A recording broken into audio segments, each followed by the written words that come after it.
Greetings everybody, my name is Tommy the Keyblade Master and welcome to my channel. Now, I was originally going to make April this huge month of Mega Man games where I do nothing but Mega Man games. However, I decided to change my mind on that just a little bit. I'm still going to be doing a bunch of Mega Man games, except I'm going to make it April and May, and then also release video reviews of other games and other projects I'm in the middle of as well.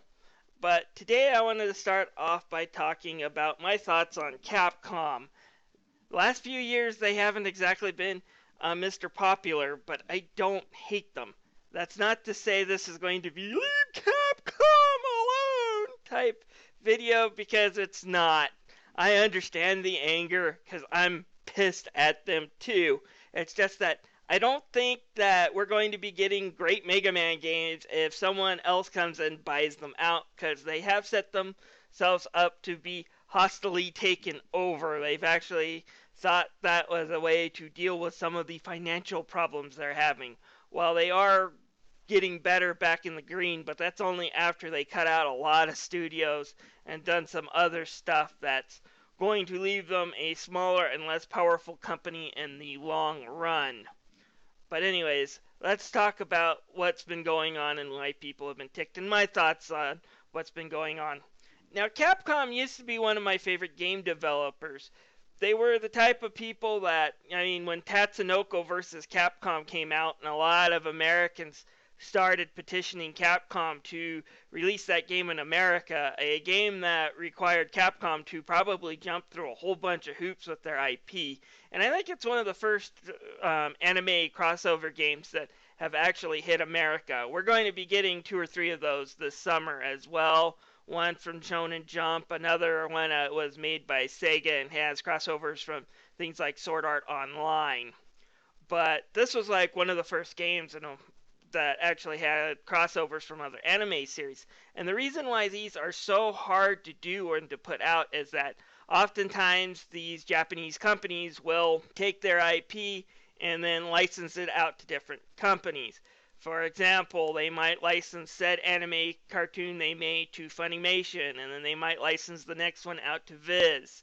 And because of that, you have more than one rights holders over here, and therefore it's a nightmare.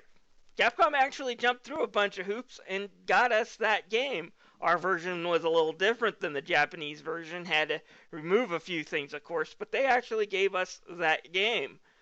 But in about 2011, after the Japanese earthquake, is when Capcom started to change. And granted, a lot of game companies had to cancel several of their smaller games and switch focus. It's what happens when your home base is pretty much completely destroyed by a triple threat: earthquake, tsunami, and a nuclear meltdown. That's definitely going to destroy any marketplace for games for quite a while. So a lot of these Japanese publishers had to pick and choose. Capcom, on the other hand, I think decided to choose the wrong ones, and in the process also decided that the best way to get ahead of all this is to make the people who are willing to give them money now their main enemy.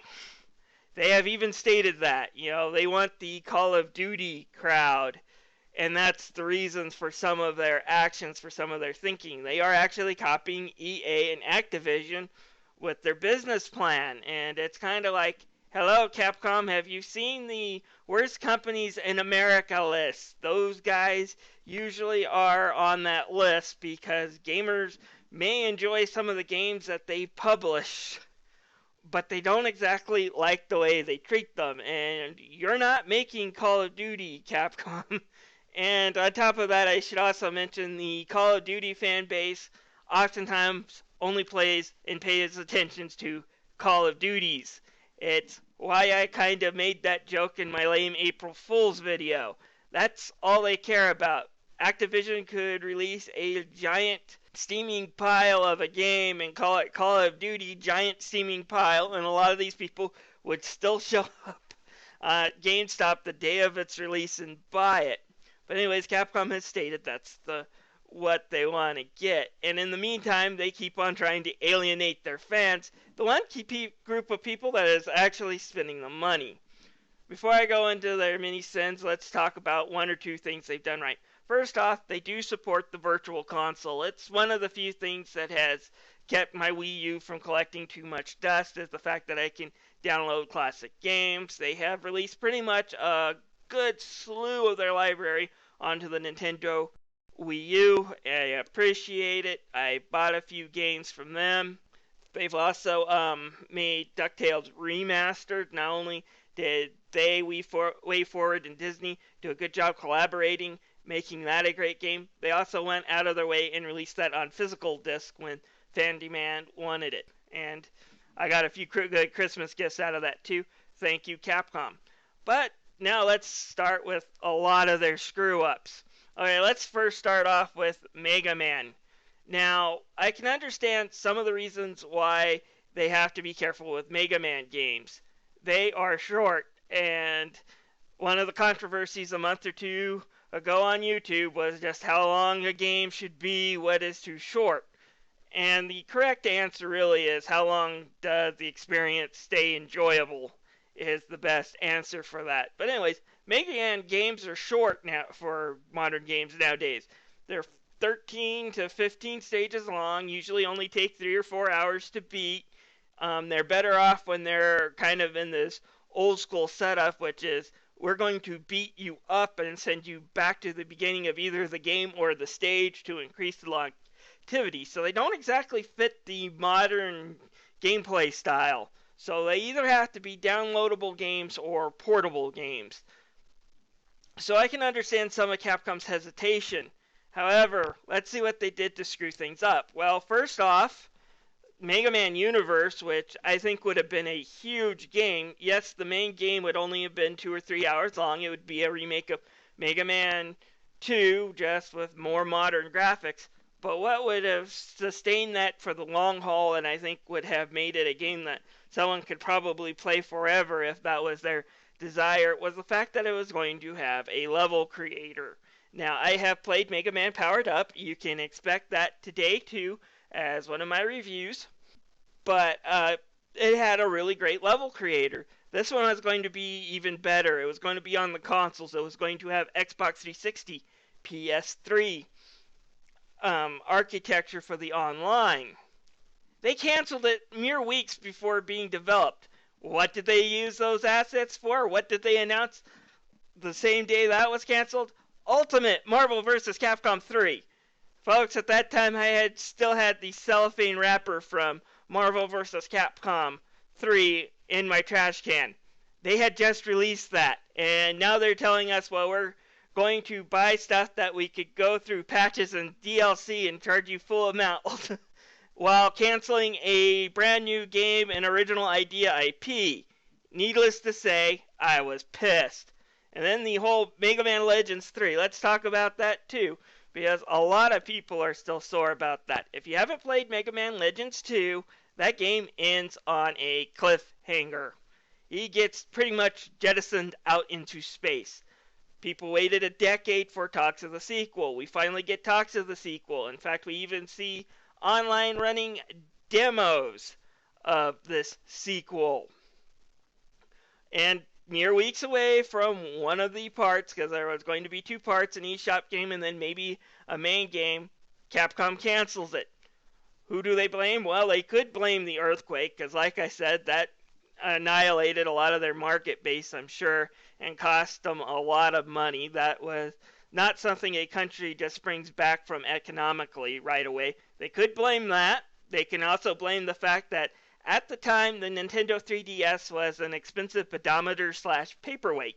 And now I know I'm going to get a bunch of Nintendo fans going, well, it's the most successful console today. Yeah, today. Back then, it was a paperweight. Don't believe me? I got 20 free downloads on mine because Nintendo had to drop the price because it wasn't selling. And that's how they made it up for those of us who bought it day one. So the 3DS wasn't selling. Capcom could blame it on that very easily. The market share is just not big enough for us to make a profit on this game, and we're needing money right now, so we've had to cancel or delay this. Please understand. That would have been a good message. No, they blame the fans. They blame the people who wanted the game. It's our fault for not supporting this game. When I saw that, I was pissed. You don't blame the people who want to give you money. It had fan support. Plenty of people wanted it. They may not exactly wanted to buy the overpriced handheld that it was on, but people wanted it, and you just don't do that. That's like rule number one in business. You don't piss off the people who want to give you money. That was stupid. So now that we got on with that, let's go talk about another franchise. They screwed up in another game. This one should have been a big seller because I've actually played this. I didn't buy it. I got it on the PSN when I had a Plus subscription and it was free that month. But Devil May Cry or DMC, that game should have sold gangbusters. But, and this goes back to the fact that Capcom themselves have said they're not happy with their fan base. It's too old, blah, blah, blah, blah, blah. Insert other insults they have given to people who like to buy their games. But Capcom royally screwed up the launch of this reboot. Like I said, this should have been a good game. It's probably the best gameplay-wise I've seen Devil May Cry. Why didn't it sell well? Because people were screaming right from the start they did not like the new Dante. They did not like the new characters. And yes, that is the weakest part of the game. Now, the characters were more well developed. I will give Ninja Theory and Capcom that much. But I hated them. Even though the wisecracking Dante of the past was more of a character than a character, I preferred that one because I didn't hate his guts constantly over the constant F-bomb dropping juvenile delinquent we got in DMC. But a lot of people were ticked. What does Capcom do? Well, they do their usual insults, and then they also troll. And Capcom, that's something you're going to have to learn. Trolling gamers, trolling your fan base is good when they're in a good mood with you. If they're happy with you, you can troll. Trolling's fine when they're happy with you. Trolling someone who is already pissed off at you is a good way of getting them to hit you. But that's what they did. First 5 minutes of DMC, we see a mop hit this new punk Dante, and he looks like the original Dante, and then immediately says, "Not for me," and throws it away like, "Ha ha ha, your old one's dead, this is the new one, he's new and improved." I'm like, no, he's not. This guy's a fool. I don't like him. But anyways, the problem with DMC's marketing was rather than getting most of the older fan base to embrace it and go along, because that's what you have to do.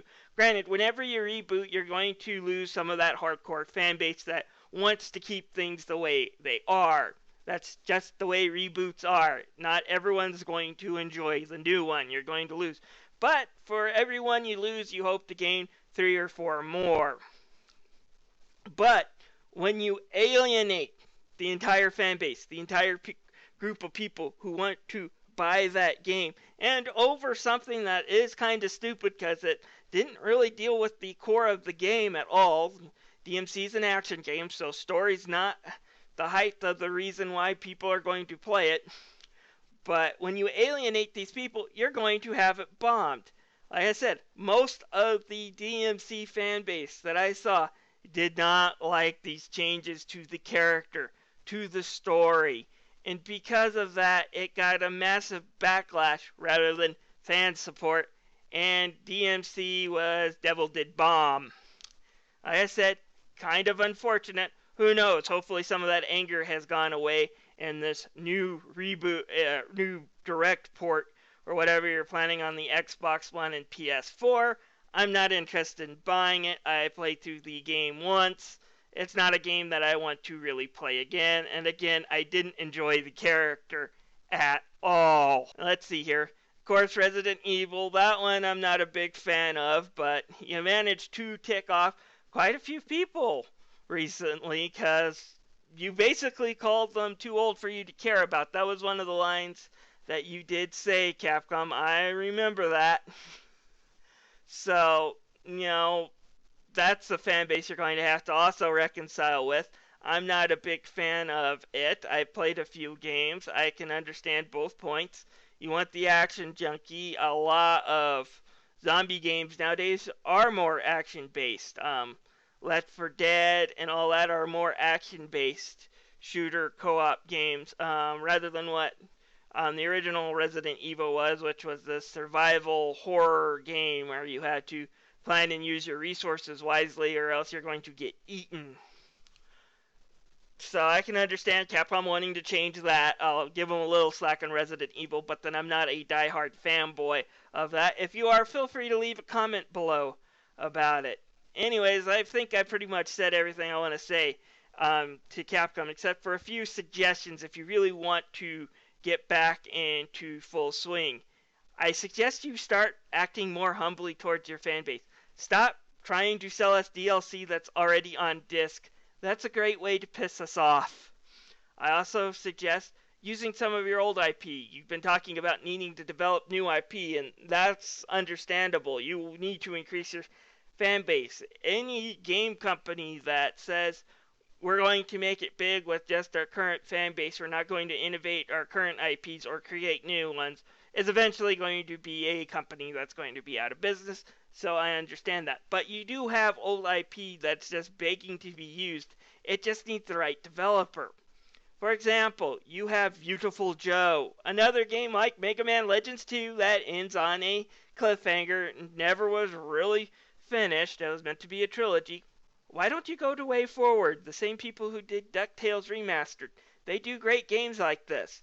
Ask them to create a downloadable game based on the Beautiful Joe series. I think they could make a good game. Find another game developer that could make good Mega Man games. License it out to them. Again, downloadable games. Don't spend too much on this development. That's one of the reasons why DMC was so harmful to you, as not only did it have a backlash, but you paid Ninja Theory a good chunk of money to make that game. And again, they made a good game, but again, marketing also matters. People who screw up on that marketing can make the best product ever and still have people hate it just because they have negative thoughts about it. So yeah, I suggest using some of those, acting humbly, no DLC, and just getting some of that old IP that you have been ignoring back up and running, maybe under some new hands, competent hands, and I think you could actually get back into good graces. I think that would be better for people than having you hostily bought out, because when people were like, yeah, that would be good, what if, I'm like, yeah, a good game company that had Capcom's best interest, had the best interest in their IP, could come and buy them out. However, if it was Nintendo, that would be no more Street Fighter for the Xbox 360, no more Dead Rising for the Xbox One. It would be now Nintendo only, and Nintendo would probably want to keep the characters more under their own branch and feeling, so they'd probably not want too many of the M-rated games. Same thing with Microsoft. That would mean no more Capcom games on the Wii U Virtual Console because they would want it from themselves. So if they went to a first-party company, that would mean someone would end up losing. And then, my nightmare would be EA could actually come in and buy them, or another game company like that. And then what we would have is just a devouring of the IP. And that would be bad. I really hope Capcom does get their heads out of their butts. There are some good signs. I did play some of that Resident Evil remake that they released a few months ago. It's one of the best-selling games they've had in recent years. I thought it was pretty good. I haven't gotten very far into it, but I thought it was pretty fun. It's pretty challenging, and I can understand why people kind of like that old-school puzzle survival aspect of it more than just the shooting a bunch of zombies in an action game. Anyways, I'm going to actually shut up here. I'm going to start releasing some of the reviews of the old school Mega Man games, and hopefully we haven't seen the end of Mega Man just yet. I hope you enjoy my reviews, my Let's Plays this month, and Capcom, I hope you manage to do better and can figure out exactly how to make up with your fan base. Anyways, please like, subscribe, and share this video. This is Tommy the Keyblade Master signing out.